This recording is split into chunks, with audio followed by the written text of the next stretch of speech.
If you're making a bodice, chances are you're going to want to put some boning in to give it some structure. I'm going to show you how to use plastic sew-in boning. It saves you having to make little channels to put your boning in. You can just sew it straight onto the inner layer of your bodice.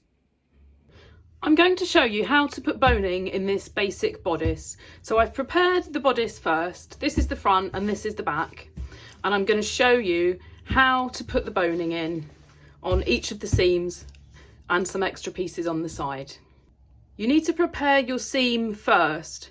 You can either iron it flat or iron it to the side. I always prefer to iron it to the side just because you can then sew your boning on and you've just got a bit more strength. So now that all the seams are ironed flat, I need to get my boning and I need to cut each piece to the correct length. The plastic boning comes mainly in two different widths. I prefer to use the narrow width if I'm going over a bust seam, just because it's got more of a curve and it's a little bit more flexible. And then I use the wider boning, which has got more structure for all of the other pieces. This layer here isn't my actual dress, this is an inner layer. There's going to be a nice layer over the top and there'll be a layer of lining on the inside. So you won't see this, and when the boning is put on here, you won't feel it because you'll have a lining layer between this and your body as you wear it. So I now have each piece of boning cut to the correct length, but as you can see, they're very curly because they come on a roll. They're always very bendy like this. So what we need to do is give them a good iron to flatten them out. I would sandwich them between a piece of fabric just so that you don't damage your iron, the boning or your ironing board. So you can do a few pieces at a time. Just lay them down on the protective cotton fabric. And then you just need to make sure they're still flat and just give them a really good iron. And then just kind of hold it in place while they cool down. And once they've gone cold, they should stay perfectly flat. So now that they've cooled down, let's have a look. And there you go. They've gone from being very curly to perfectly flat. So we just need to do that with all of our boning. So our boning is now lovely and flat, but the ends have got the cut edges on and they can be quite sharp if you feel it through the lining. So what we need to do is just put a little bit of fabric on either end. So just use some of the scraps of fabric and just cut a few little pieces off. They don't need to be very big at all, but don't worry about the exact size of them because we'll trim them after we've put them on. So our fabric is just going to go over each end and then we'll trim it after.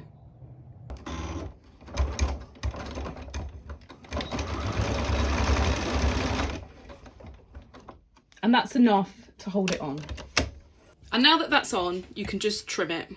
So just trim off either side and then just trim it a little bit shorter. And you've got a perfectly finished piece of boning ready to go in your bodice. So you just need to do that on every single end. So now I've got all my pieces of boning nice and flat with nice ends on that aren't sharp. I need to start putting them in. So what I forgot to say at the beginning was to just make sure you cut them the right length. So I've got a 1.5 centimetre seam allowance. So my boning needs to come just short of that because you need enough space for your seams to go and everything. So if it's a 1.5 centimetre seam allowance, I would start your boning around kind of 1.8 centimetres from the edge. So we now need to just put them in. So I'll show you with the wider one first and then I'll move on to the more narrow one going over the curve. So if it goes on a seam, you've got something perfectly straight to line it up with, which is great. If it's not going on a seam, I would just mark it either end with a pin so that you can see exactly where it's got to go. Let me just take these off. And you obviously want your bodice to be symmetrical. So if you fold it over and push your pins all the way through to the other side, you can then mark the other side to match.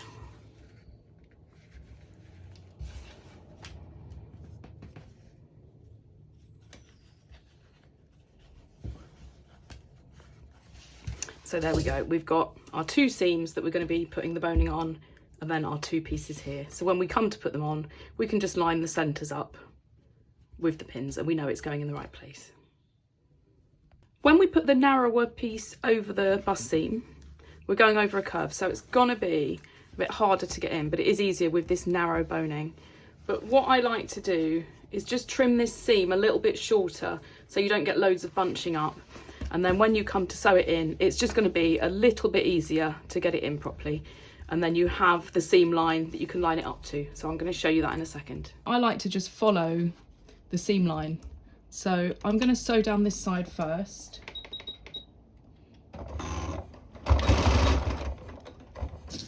So just fix it first with a couple of stitches so it doesn't move. And then you just need to sew down the length, and you need to sew on this little edge bit. You don't want to hit one of the bits of plastic because then your stitch line's going to go all wonky. So just try and stay right on the edge.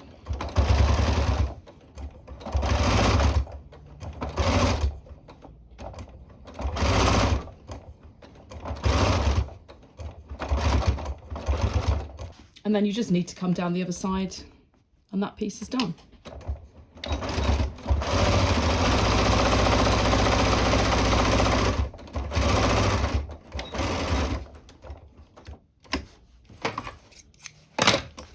And there we go, that's your first piece of boning in.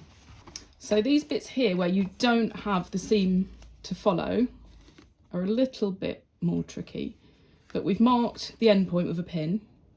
Make sure the bottom is lined up with the pin as well. You'll see in a sec.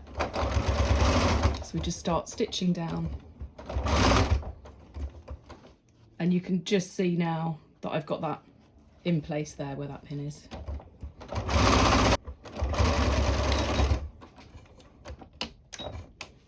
So we can take that pin out, and you don't need to cut the threads and start again on the other side. You can just stitch across the bottom. And then just work your way straight up the other side. Then I slipped very slightly here. You can see that the stitching just goes off the edge, but if it's only a tiny little bit, it's not really going to affect anything. If it's a bigger piece, just go back and stitch over it. This is all inside the outfit, so you're not going to see that. So the last piece I'm going to show you is this narrower piece, which is going on the bust seam. So we start it at the end that's by the waist because it's a nice straight piece. So just put a few stitches in to hold it in place.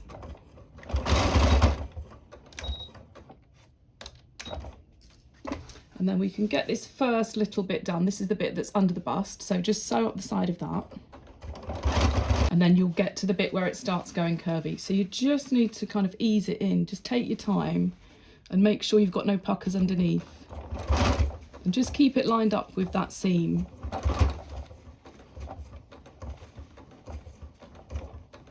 So as I'm sewing, I'm kind of pulling the fabric either side. Don't pull it tight because you'll end up stretching it, but just pull it out of the way so it doesn't pucker underneath. And when you get to the bust point, you might need to kind of pull it up a little bit as you're stitching it in. It's not the easiest thing to do, so just take your time.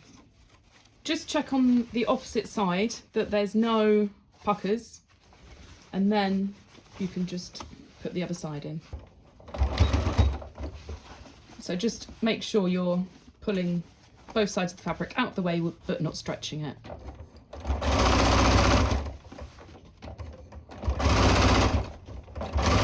And now you've got this piece securely in on both sides.